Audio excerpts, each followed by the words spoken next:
नमस्कार विद्यार्थी मित्रांनो, पुन्हा एकदा स्वागत आहे तुमचं आपल्या या नवीन व्हिडिओमध्ये। तर विद्यार्थी मित्रांनो, आपल्या महाराष्ट्र टीईटी मध्ये आपला जो आहे तो स्कोर वाढवणारा विषय म्हणजेच बालमानसशास्त्र। तर बालमानसशास्त्राचे काही जे आहेत ते महत्त्वाचे प्रश्न आपण या व्हिडिओमध्ये कव्हर करणार आहोत। इथे आपल्या परीक्षेसाठी जे आहे ते अत्यंत कमी कालावधी शिल्लक राहिलेला आहे, त्यामुळे जास्तीत जास्त सराव करणे अत्यंत गरजेचे आहे। म्हणून आपण या व्हिडिओमध्ये जे आहे ते बालमानसशास्त्राचा रिव्हिजन करणार आहोत। तरी व्हिडिओ आहे तो जो तुम्ही शेवटपर्यंत बघा, कारण तुमच्या बऱ्याच कन्सेप्ट या व्हिडिओमध्ये कव्हर होणार आहेत। आणि जर तुम्हाला व्हिडिओ आवडला तर व्हिडिओला नक्की लाईक करा आणि तुमचे जे मत आहे ते कमेंट सेक्शन मध्ये कळवा। आणि अशाच नवनवीन माहितीपूर्ण व्हिडिओसाठी जे आहे ते आपल्या चॅनलला नक्कीच सबस्क्राईब करा। इथे जे आहे ते आपण दोन्ही भाषेमध्ये प्रश्न पाहणार आहोत, जेणेकरून आपले जे इंग्लिश मीडियमचे बांधव आहेत त्यांना याचा नक्कीच फायदा होणार आहे। आता इथे प्रश्न पहिला दिलेला आहे, अकॉर्डिंग टू जीन पियाजे during which stage of cognitive development does a child begin to think logically about concrete events. म्हणजे जीन पियाजे यांच्या मते बोधात्मक विकासाच्या कोणत्या अवस्था ज्या आहेत त्या मूल अवस्थेत मूर्त घटनांबाबत तार्किक दृष्ट्या विचार करायला सुरुवात होतो। तर इथे जीन पियाजे यांच्या जे आहेत ते कन्सेप्टवर मध्ये या शास्त्रज्ञावर त्या ज्या थेरी आहेत त्याच्यावर आधारित हा प्रश्न आहे। तर जीन पियाजे यांनी जे आहे थेरी ऑफ कॉग्निटिव्ह डेव्हलपमेंट त्यांनी काय मांडले, तर थेरी ऑफ कॉग्निटिव्ह डेव्हलपमेंट मांडलेली आहे। कॉग्निटिव्ह डेव्हलपमेंट त्यांनी काय सांगितलं मग, तर पियाजे यांच्या मते लहान मुलांचा बौद्धिक विकास हा वयानुसार टप्प्याटप्प्याने होत असतो। म्हणून मूल हे स्वतःच्या ज्ञानाची निर्मिती स्वतः करणारे जे आहेत ते लिटल सायंटिस्ट आहेत। तर यांनी कोणती थेरी मांडली, तर बोधात्मक विकासाचे सिद्धांत जे आहेत ते मांडलेला आहे थेरी ऑफ कॉग्निटिव्ह डेव्हलपमेंट। आणि जीन पियाजे यांना लहान मुलांना लिटल सायंटिस्ट म्हणले आहे। जीन पियाजे यांनी ज्या 4 विकासाच्या अवस्था मांडलेल्या आहेत त्या आपण पाहूया। पहिली अवस्था आहे सेन्सरी मोटर स्टेज, संवेदी प्रेरक अवस्था। तर या अवस्थेमध्ये जे आहे ते जन्मापासून 2 वर्षापर्यंतचे मूल जे आहे या सेन्सरी मोटर स्टेज मध्ये येत असते। या अवस्थेत मूल आपल्या 5 ज्ञानेंद्रियांचा आणि शारीरिक हालचालीद्वारे जगाचा अनुभव घेत असतो। आपल्या ज्ञानेंद्रियाद्वारे आणि आपल्या जे आहे ते शारीरिक हालचालीद्वारे जे आहे ते जगाचा अनुभव घेत असते। आणि यामध्ये जे आहे ऑब्जेक्ट परमनन्स, एखादी वस्तू डोळ्यासमोर नसली तरी ती अस्तित्वात आहे हे 8 ते 9 महिन्यानंतर त्या मुलाला समजत असते। म्हणजे हे जे महत्वाचं असणारे जे आहे वस्तुस्थैर्य म्हणजे ऑब्जेक्ट परमनन्स, यावर देखील महत्वाचा प्रश्न आहे। ऑब्जेक्ट परमनन्स हे जे ऑब्जेक्ट म्हणजे वस्तुस्थैर्य जे आहे ते वस्तुस्थैर्य या सेन्सरी मोटर मध्ये असते। संवेदी प्रेरक अवस्थेमध्ये ऑब्जेक्ट म्हणजे वस्तू डोळ्या देखत नसली असली तरी ती जी आहे ते अस्तित्वात आहे असे या मुलाचं म्हणणं असते। कुठल्या स्टेज मधल्या सेन्सरी मोटर। त्यानंतर आहे प्री ऑपरेशनल स्टेज, तर 2 ते 7 वर्षामध्ये प्री ऑपरेशनल स्टेज असते।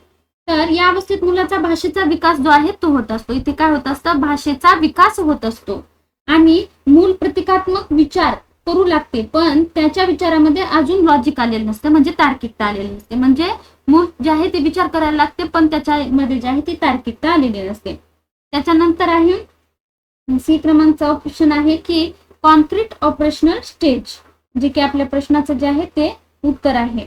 तर हा जो टप्पा आहे या टप्प्यामध्ये मूर्त क्रियात्मक आपल्याला इथं प्रश्नामध्येच विचारलेलं आहे की जीन पियाजे यांच्या मते बोधात्मक विकासाच्या कोणत्या अवस्थेत मूल मूर्त घटनांबद्दल जे आहे ते विचार करण्यास सुरुवात करते। तर त्याच्या जे आहे त्या शब्दांमध्येच दिलेलं आहे ते काय, मूर्त क्रियात्मक अवस्था, कॉन्क्रीट ऑपरेशनल स्टेज। म्हणून आपल्या प्रश्नाचं उत्तर जे आहे ते ऑप्शन क्रमांक सी ठरते की कॉन्क्रीट ऑपरेशनल स्टेज मध्ये जे आहे मूल मूर्त घटनांबद्दल तार्किक दृष्ट्या विचार करायला शिकत असते। हा महत्वाचा तिसरा टप्पा आहे।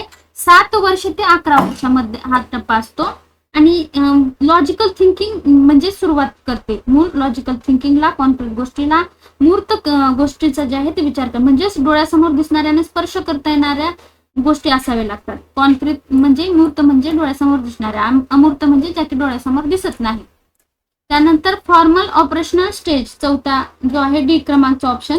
तर यामध्ये काय होते, तर 11 वर्षाच्या पुढील हे स्टेज असते। 11 वर्षाच्या पुढे पियाजे यांच्या मते जे आहे सर्वोच्च टप्पा हा आहे अमूर्त क्रियात्मक। या अवस्थेत मूल डोळ्यासमोर नसलेल्या म्हणजेच अमूर्त गोष्टीबद्दल देखील तार्किक विचार करू शकतो। तर अशा पद्धतीने म्हणजे लॉजिक लावून हायपोथेटिकल रिझनिंग म्हणजे जर असे झालं तर काय होईल, तसे झाले तर काय होईल, हे जे आहे ते आपण फॉर्मल ऑपरेशनल स्टेज म्हणजे 11 वर्षाच्या पुढे मूल विचार करायला शिकतो. तर अशा पद्धतीने जीन पियाजे यांच्या 4 अवस्था आपण बघितल्या. पहिली आहे सेन्सरी मोटर स्टेज, ज्यामध्ये ऑब्जेक्ट परमनन्स, वस्तुस्थैर्य ही कन्सेप्ट या स्टेजमध्ये येत असते. 0 ते 2 वर्ष. प्री ऑपरेशनल स्टेज 2 ते 7 वर्ष, पूर्व क्रियात्मक अवस्था, यामध्ये भाषेचा विकास होत असतो. त्यानंतर आहे कॉन्क्रीट ऑपरेशनल स्टेज, मूर्त क्रियात्मक अवस्था, तर जे की आपल्या प्रश्नाचं उत्तर आहे. चौथा आहे फॉर्मल ऑपरेशनल स्टेज, जे की 11 वर्षाच्या पुढे येते. नेक्स्ट क्वेश्चन पाहूया. आता प्रश्न दुसरा जो आहे की इथे आपल्याला विचारलेला आहे, which psychologist proceed a social development theory emphasizes the role of culture and language in learning. म्हणजे कोणत्या मानसशास्त्राने सामाजिक विकास सिद्धांत मांडला ज्यामध्ये शिकण्यात संस्कृती आणि भाषेच्या भूमिकेवर भर दिला आहे. म्हणजे इथे आपल्याला विचारलेलं आहे की असे कोणते शास्त्रज्ञ आहेत ज्यांनी जे आहेत संस्कृती आणि भाषेच्या भूमिकेवर भर दिलेला आहे.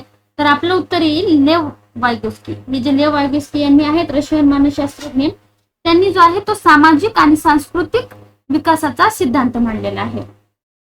सोशिओ कल्चरल डेव्हलपमेंट, सामाजिक आणि सांस्कृतिक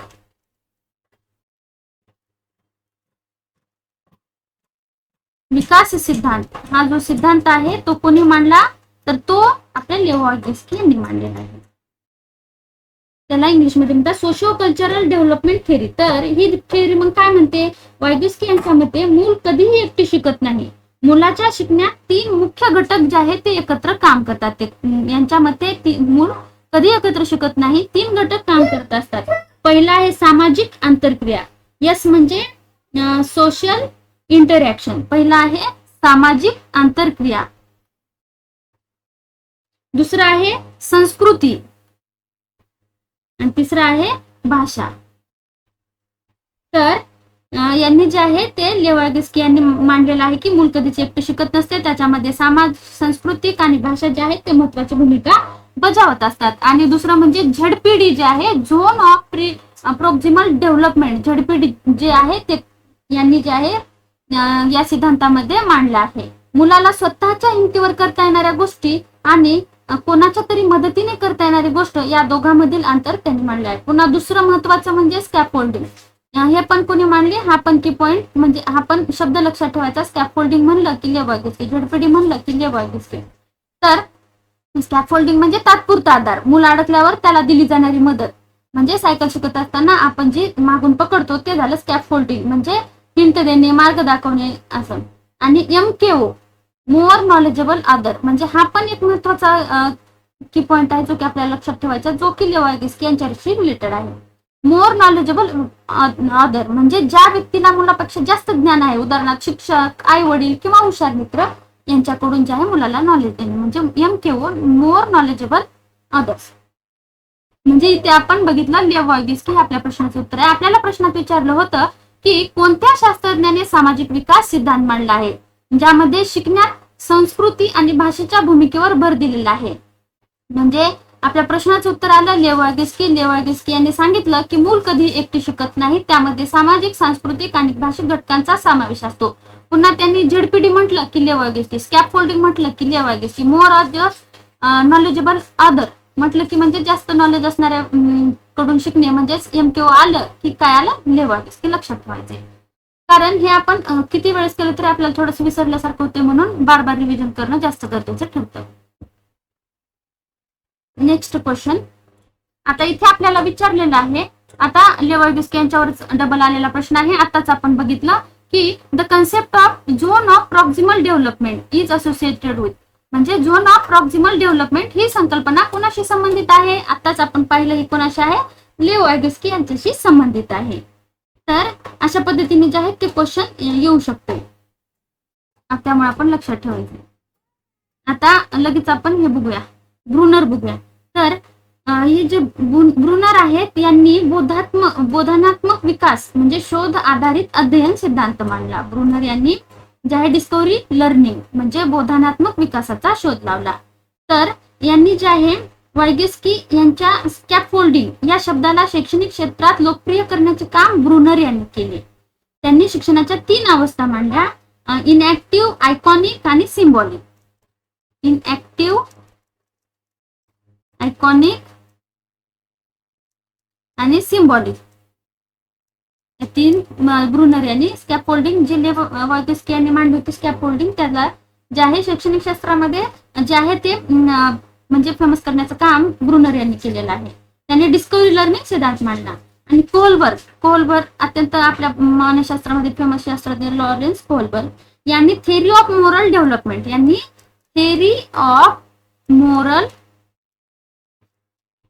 डेव्हलपमेंट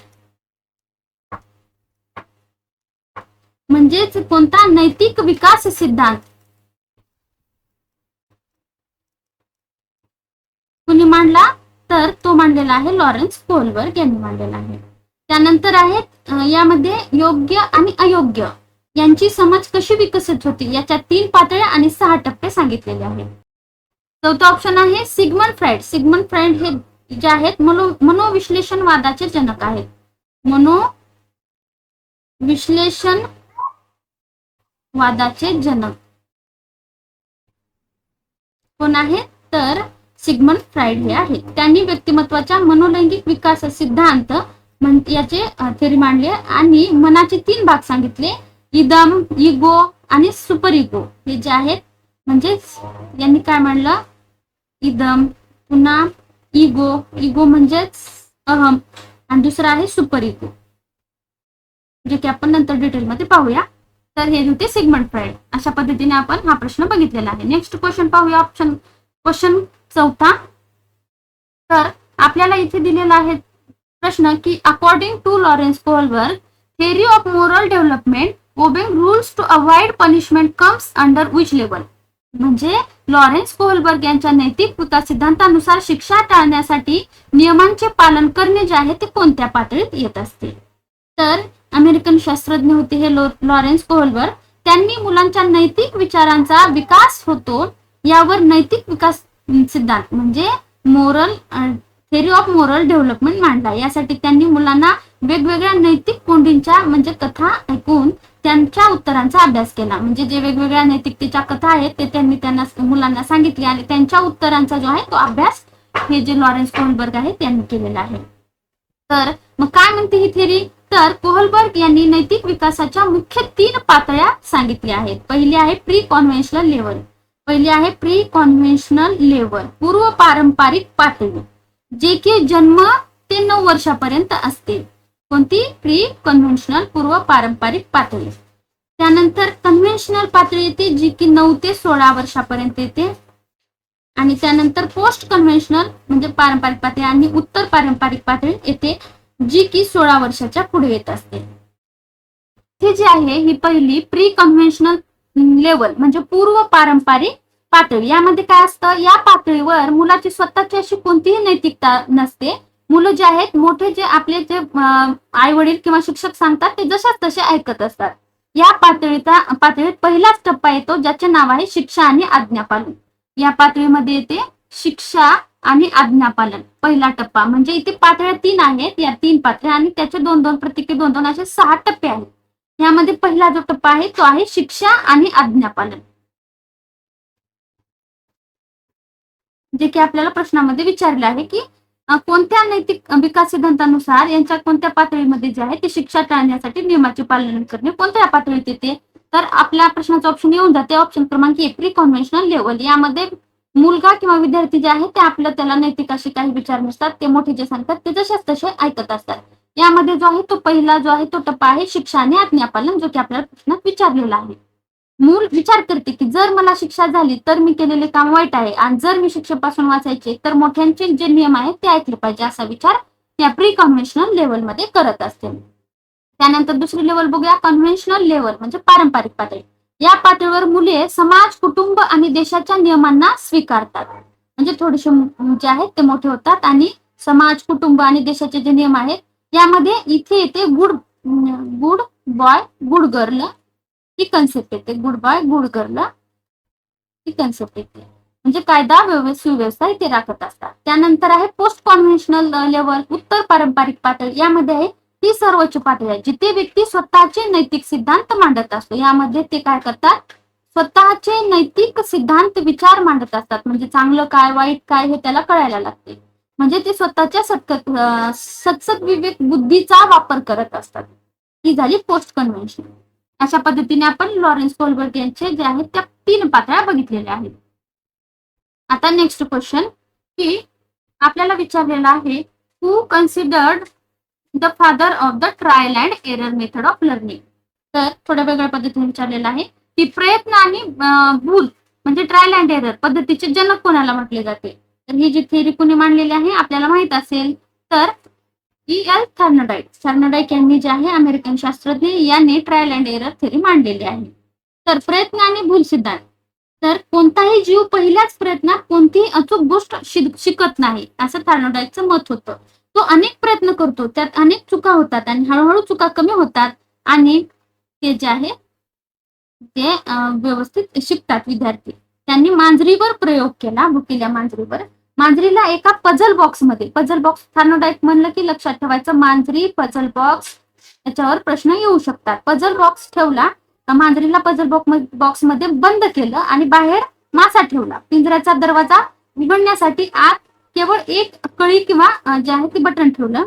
मांजरीने सुरुवातीला बाहेर पडण्यासाठी पिंजऱ्यामध्ये खूप धडपड केली, पंजे मारले म्हणजे चुका केल्या आणि अचानक तिचा पाय कळीवर पडला आणि दरवाजा उघडला. अनेक वेळा हा प्रयोग केल्यावर जे आहे ते मांजरीला समजलं की या बटनावर आपण दाबल्यानंतर हा जो दरवाजा आहे तो उघडतो. अशा पद्धतीने थर्नडाईक यांनी अशा प्रयोग केला आणि त्यांनी ट्रायल अँड एरर थेअरी मांडली.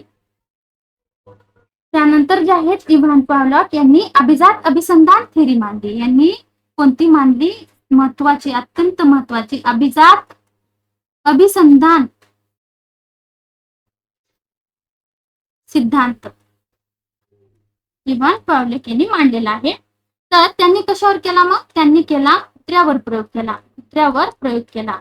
तर यांनी यामध्ये त्यांनी कुत्र्यावर प्रयोग करून लाळेचे संकलन केले आणि भुकेचा संबंध घंटा वाजवण्याशी जोडला. अशा पद्धतीचा प्रयोग त्यांनी केला होता. त्यानंतर आहे B.F. स्किनर. B.F. स्किनर यांनी साधक अभिसंधान, यांनी कोणती? साधक अभिसंधान ही थेअरी मांडली. त्यांनी उंदीर आणि कबुतरावर प्रयोग केला. त्यानंतर आहे कोहलर मर्मदृष्टीमूलक अध्ययन. यांनी इन्साइटफुल लर्निंग म्हणजेच मर्मदृष्टीमूलक अध्ययन. आणि यांनी जे आहे चिंपांजीवर जो आहे तो प्रयोग केला. सुलतान नावाच्या चिंपांजीवर प्रयोग केला. अशा पद्धतीने आपल्याला हे लक्षात ठेवावेच लागणार आहे. आता नेक्स्ट क्वेश्चन पाहूया. तर अशा पद्धतीने या प्रश्नाचं उत्तर आपण बघितलं आहे, जो की थर्नडाईक आलेला आहे, ट्रायल अँड एरर थेअरीचे जनक. आता इथं लगेच प्रश्न आपण वर पाहिलेला तोच आलेला आहे की insightful learning theory was demonstrated through experiments on chimpanzee named Sultan by. म्हणजे मर्मदृष्टीमूलक अध्ययन इन्साइटफुल लर्निंग हा सिद्धांत सुलतान नावाच्या चिंपांजीवर प्रयोग करून कोणी मांडला? तर याचं जे आहे ते आपण उत्तर बघितलेलं आहे. तर तुम्ही या क्वेश्चन जो 6वा आहे त्याचं उत्तर कमेंट बॉक्स मध्ये सांगायला विसरू नका. नक्की याचा आन्सर कमेंट बॉक्स मध्ये द्या. आता 7वा प्रश्न आपण येथे पाहतो की which of the following is a primary agency of socialization for child. म्हणजे खालीलपैकी कोणती लहान मुलासाठी जी आहे ती सामाजिकीकरणाची प्राथमिक संस्था आहे? तर याचं उत्तर आपल्याला येते की पहिली संस्था कुठली येणार? कुटुंब. कारण मूल जन्मल्या कुटुंबाचा संपर्क येतो आणि कुटुंबापासूनच जे आहे ते शिकत असते. तर समाजाचा एक जबाबदार आणि सक्रिय भाग बनण्याची जी प्रक्रिया म्हणजेच सामाजिकरण ही प्रक्रिया आहे ती प्राथमिक संस्था फॅमिली येते आणि दुय्यम संस्था जी आहे ती कोणते येईल? मग स्कूल येते. नेक्स्ट क्वेश्चन पाहूया. इथं विचारलेला आहे तर who proposed the theory of multiple intelligence. बहुविध बुद्धिमत्ता सिद्धांत कोणी मांडलेला आहे? Theory of multiple intelligence. तर हा जो सिद्धांत आहे हार्वर्ड गार्डन यांनी मांडलेला आहे. तर यांनी जे आहे 1983 मध्ये बहुविध बुद्धिमत्ता सिद्धांत मांडला आणि त्यांनी बुद्धिमत्तेची पारंपरिक व्याख्या जी आहे ती बदलून टाकली. बुद्धिमत्ता हा एकच घटक नसून ती वेगवेगळ्या प्रकारची क्षमतेचा संच आहे. म्हणजे मल्टिपल इंटेलिजन्स आहे असं हार्वर्ड गार्डन यांचं मत आहे. आपण कोणाला हा हुशार आहे किंवा हा ढ आहे असं आपण ठरवू शकत नाही, कारण प्रत्येक व्यक्तीची विशिष्ट क्षेत्रामध्ये हुशारी असू शकते, कोणी अभ्यासात कोणी खेळात असू शकते अशा पद्धतीने. आणि त्यांनी सुरुवातीला 7 आणि नंतर मुख्य 8 प्रकारचे जे आहेत ते म्हणजे इंटेलिजन्स म्हणजे बुद्धिमत्ता सांगितलेल्या आहे. तर यामध्ये जे आहे अशा पद्धतीने हार्वर्ड गार्डन बघितलेलं आहे. त्यानंतर आहेत चार्ल्स स्पियरमन. हे जे चार्ल्स स्पियरमन आहे यांनी 2 फॅक्टर थिअरी मांडली, द्विघटक सिद्धांत मांडला. द्विघटक सिद्धांत कोणी मांडला मग, तर तो जो आहे तो चार्ल्स स्पियरमन यांनी मांडलेला आहे. त्यांच्या मते बुद्धिमत्तेत 2 घटक असतात. एक असतो जी फॅक्टर म्हणजे जनरल इंटेलिजन्स, जी फॅक्टर म्हणजे सामान्य बुद्धी, आणि दुसरा म्हणजे यस फॅक्टर म्हणजे विशिष्ट स्पेसिफिक बुद्धी. यस फॅक्टर म्हणजे विशिष्ट. ते जे जी यस आलं की स्पियरमन लक्षात ठेवायचं. त्यानंतर अल्फ्रेड बिनेट यांनी जे आहे बुद्धिमत्तेच्या चाचणीचे जनक म्हणतात. बुद्धिमत्ता चाचणी जनक म्हणजे फादर ऑफ आयक्यू टेस्टिंग यांना म्हणतात. फादर ऑफ आयक्यू टेस्टिंग म्हणतात. त्यांनी जगातील पहिली व्यावहारिक बुद्धिमत्ता चाचणी तयार केली आणि मानसिक वय मेंटल एज ही संकल्पना यांनी जी आहे ती मेंटल एज म्हणजे मानसिक वय जे आहे ती संकल्पना मांडलेली आहे. Robert Sternberg. तर रॉबर्ट स्टर्नबर्ग यांनी त्रिघटक सिद्धांत मांडलेला आहे. यांनी काय केलेलं आहे, त्रिघटक सिद्धांत मांडलेला आहे. यामध्ये त्यांनी विश्लेषणात्मक आणि सर्जनशील आणि व्यवहारिक म्हणजे त्यांनी जे आहे त्रिघटक कोणते कोणते मांडलेले आहेत, तर एक आहे विश्लेषणात्मक, दुसरी आहे म्हणजे एखाद्या गोष्टीचं विश्लेषण करणे म्हणजे अनालिटिकल, आणि दुसरी आहे सर्जनशील म्हणजे क्रिएटिव्ह सर्जनशील, तिसरी आहे प्रॅक्टिकल म्हणजे व्यवहारिक. हे त्रिघटक सिद्धांत जो आहे तो रॉबर्ट स्टर्नबर्ग यांनी मांडलेला आहे. नेक्स्ट क्वेश्चन पाहूया. तर इथे आपल्याला विचारलेलं आहे, in an inclusive classroom a teacher should म्हणजे एका सर्वसमावेशक वर्गात शिक्षकाने काय केले पाहिजे. Focus only on gifted children, केवळ हुशार मुलांवर लक्ष केंद्रित करावे का, तर नाही. Believe that every child has a capacity to learn, प्रत्येक मुलामध्ये शिकण्याची क्षमता आहे यावर विश्वास ठेवावा का, तर हो.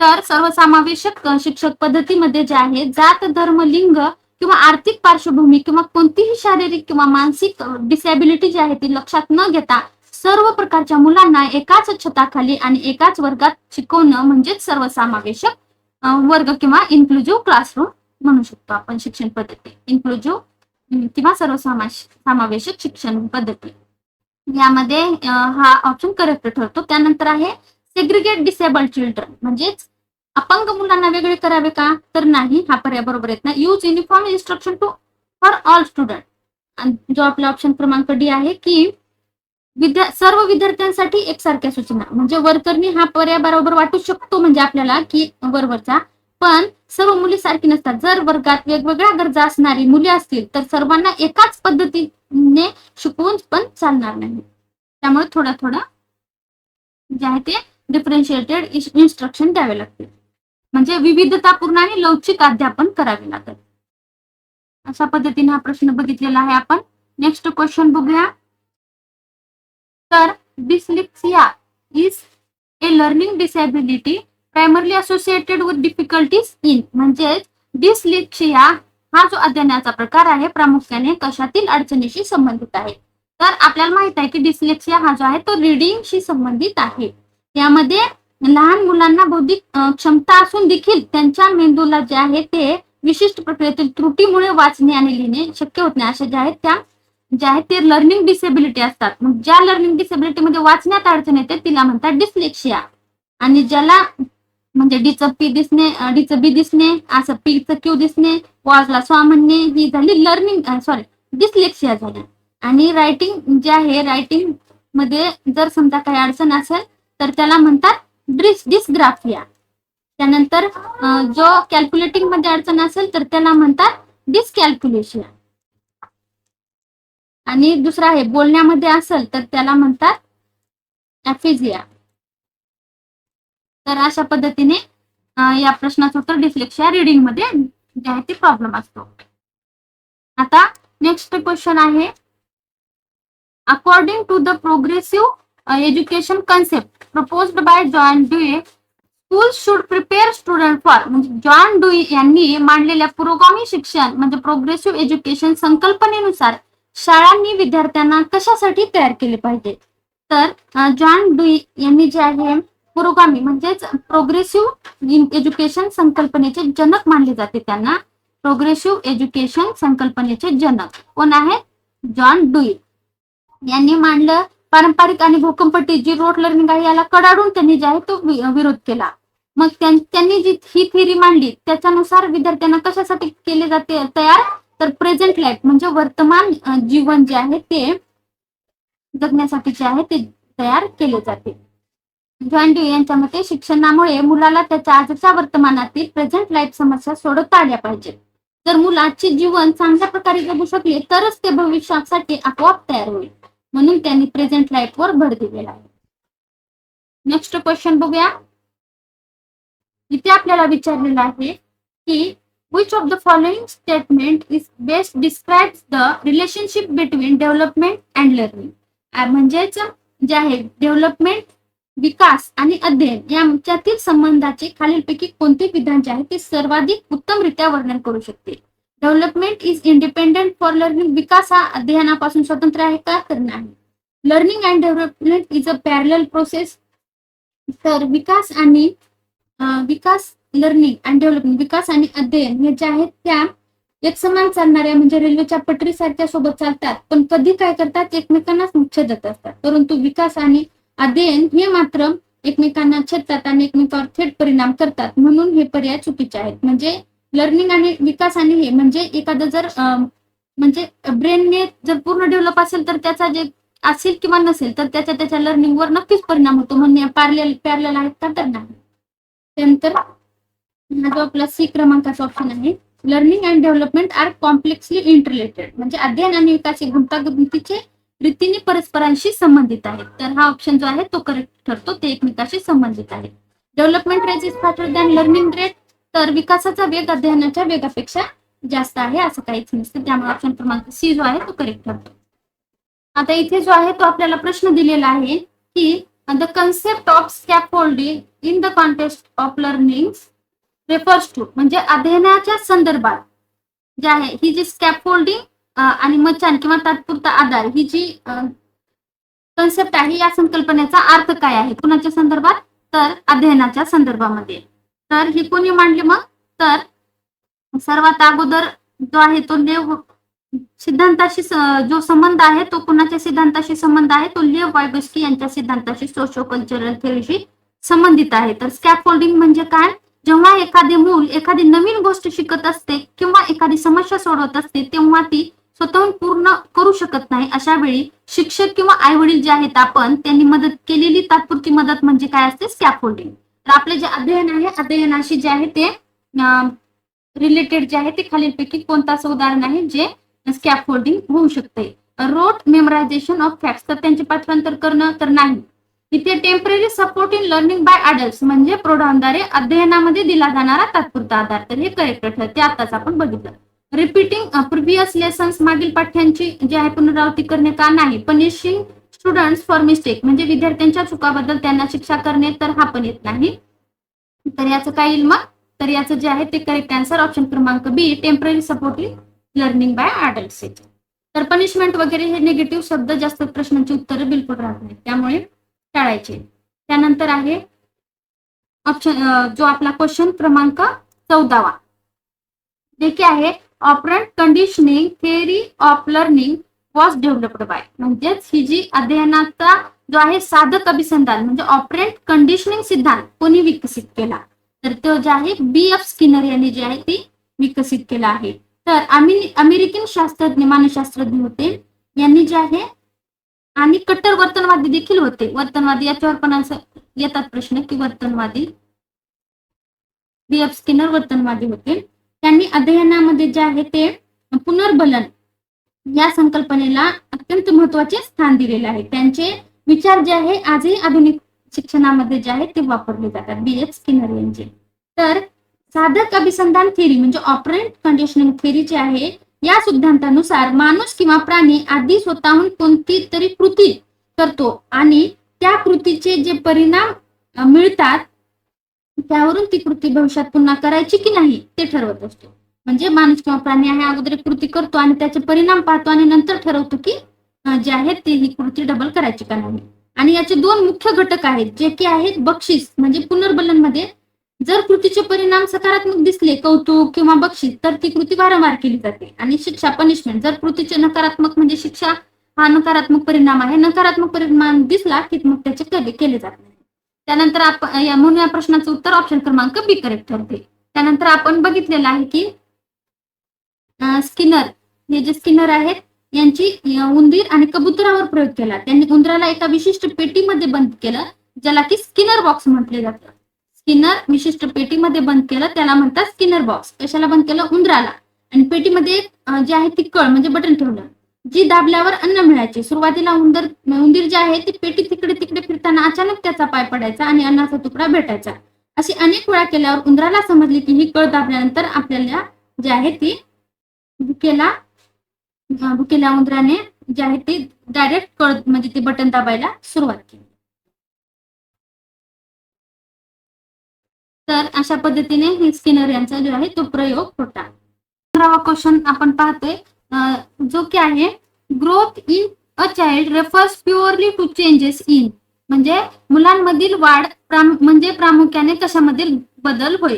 म्हणजे मुलांमधील जी वाढ आहे ती प्रामुख्याने कशामधील बदल होय. तर ती क्वालिटेटिव्ह ऍस्पेक्ट्स म्हणजे गुणात्मक पैलू ही जी गुणात्मक आहे ती डेव्हलपमेंट असते. क्वांटिटेटिव्ह ऑर फिजिकल ऍस्पेक्ट्स तर हा जो आहे तो ऑप्शन करेक्ट ठरतो. संख्यात्मक किंवा शारीरिक पैलूमध्ये ही जी वाढ होत असते. इमोशनल ऍस्पेक्ट्स भावनिक पैलू आणि सोशल बिहेवियर म्हणजे सामाजिक परिवर्तन. तर ही जी ग्रोथ म्हणजे वाढ आहे ती क्वांटिटेटिव्ह ऑर फिजिकल ऍस्पेक्ट म्हणजे संख्यात्मक किंवा शारीरिक पैलूमध्ये होत असते. नेक्स्ट क्वेश्चन बघूया. A child who struggles with mathematical calculations is likely suffering from म्हणजे गणिती आकडेमोड करताना येणाऱ्या अडचणी मुलाला कोणता विकार असण्याची शक्यता आहे. आपण बघितलं की हा जो आहे तो डिस्कॅल्क्युलेशिया. तर गणिती आकडेमोड म्हणलं की डिस्कॅल्क्युलेशिया आणि यामध्ये विद्यार्थ्याला जो आहे ते कॅल्क्युलेशन मध्ये प्रॉब्लेम होतो. डिस्ग्राफिया म्हणजे तर हा जो आहे रायटिंग मधून जो आहे तो रायटिंग मधला फॉल्ट असतो. आणि दुसरा जो आहे डिस्पॅक्सिया हा जो आहे तो मोटर स्किल डिसेबिलिटी म्हणजे शारीरिक हालचालीच्या समन्वयामध्ये असलेला जो आहे तो विकार आहे. त्यानंतर ऍफिजिया म्हणजे जो की भाषेच्या किंवा संभाषणाचा विकार आहे. नेक्स्ट क्वेश्चन बघूया.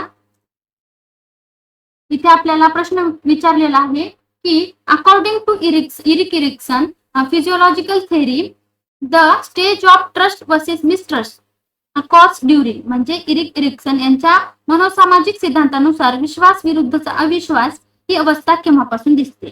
तर ही जी अवस्था आहे ती बालकामध्ये जी आहे इन्फेन्सी म्हणजे जन्म ते 1 वर्ष तर हे जे आहे जन्म ते 1.5 वर्षापर्यंत या इरिक्सन यांच्या सिद्धांताचा पहिला टप्पा आहे. या वयात मूल पूर्णपणे जे आहे त्याच्या पालकावर आईवर अन्न प्रेम किंवा सुरक्षिततेसाठी अवलंबून असतो. जर आईवडिलांनी मुलांची काळजी घेतली त्याला वेळेवर दूध वगैरे दिले रडल्यावर जवळ घेतले आणि त्या मुलाबद्दल जगाबद्दल आणि लोकांबद्दल विश्वास निर्माण होतो. आणि जर मुलांच्या गरजांकडे दुर्लक्ष केले त्याला वेळेवर जे अन्न प्रेम दिले नाही तर जगाविरुद्धची असुरक्षिततेची आणि अविश्वासाची भावना जी आहे ती निर्माण होत असते. आता इथे जो आहे तो 18वा प्रश्न आहे which factor plays the most dominant role in the personality development of child according to behaviourists म्हणजेच वर्तनवाद्यांच्या मते मुलाच्या व्यक्तिमत्व विकासात कोणती गोष्ट सर्वात महत्वाची भूमिका बजावते. तर ऑप्शन आहे हेरिडिटी म्हणजे अनुवंशिकता एन्व्हायरमेंट पर्यावरण मॅच्युरेशन परिपक्वता आणि बायोलॉजिकल फॅक्टर्स म्हणजे जैविक घटक. तर याचं जे करेक्ट आन्सर आहे ते आहे पर्यावरण. तर हे जे वर्तनवादी आहेत त्यांच्यानुसार पर्यावरण ही जी आहे ती मुलाच्या व्यक्तिमत्व विकासात सर्वात महत्वाची जी आहे तो घटक आहे. तर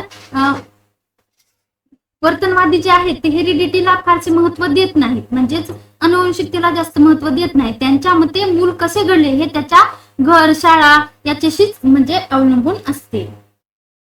मग वॉटसन यांचं जे प्रसिद्ध वाक्य आहे की मला 1 डझन सदृढ बालके द्या आणि तुम्ही सांगाल तसे मी त्यांना ट्रेनिंग देऊन डॉक्टर, वकील, इंजिनियर किंवा अगदी चोरही बनवून दाखवतो. यानुसार वर्तनवाद्यांचं जे पर्यावरणावर जे विश्वास होता ते आपल्याला दिसून येतो. नेक्स्ट क्वेश्चन बघूया. तर क्वेश्चन 19 आहे, the 2 factor theory of intelligence was proposed by. ही जो द्विघटक सिद्धांत आहे तो कोणी मांडला? तर तो जो आहे तो चार्ल्स स्पियरमन यांनी मांडलेला आहे. यांनी जे आहे 1904 मध्ये जो आहे द्विघटक सिद्धांत मांडला आणि सांख्यिकीय पद्धतीचा वापर करून बुद्धिमत्तेचे विश्लेषण करणारे हे जे आहेत ते पहिले मानसशास्त्रज्ञ ठरले आहेत. त्यांनी कोणते कोणते? तर जी फॅक्टर आणि एस फॅक्टर. जी म्हणजे जनरल फॅक्टर आणि एस म्हणजे स्पेसिफिक फॅक्टर, असे 2 फॅक्टर मांडलेले आहेत. इथे 20वा प्रश्न आपल्याला पाहायला भेटतो की cephalocaudal principles of development explains that development proceed from. म्हणजे विकासाचे शीर्षपुच्छ तत्व असे स्पष्ट करते की विकास कसा पुढे सरकतो. तर याचं जे करेक्ट आन्सर आहे ते आहे हेड टू टो, डोक्याकडून पायाकडे. म्हणजे हे जे सिफॅलिकोडल आहे आणि शीर्षपुच्छ आले की हेड टू टो म्हणजे डोक्याकडून पायाकडे. आणि प्रोक्सिमोडिसल जे आहे सेंटर टू एक्स्ट्रीमेट्स जे आहे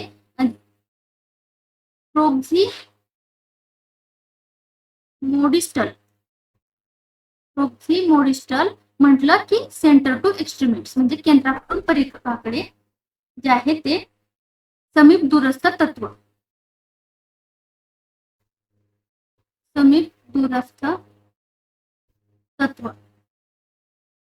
तर अशा पद्धतीने जे आहे ते आपण इथे या प्रश्नाचं उत्तर जे आहे ते ऑप्शन क्रमांक बी आलेलं आहे.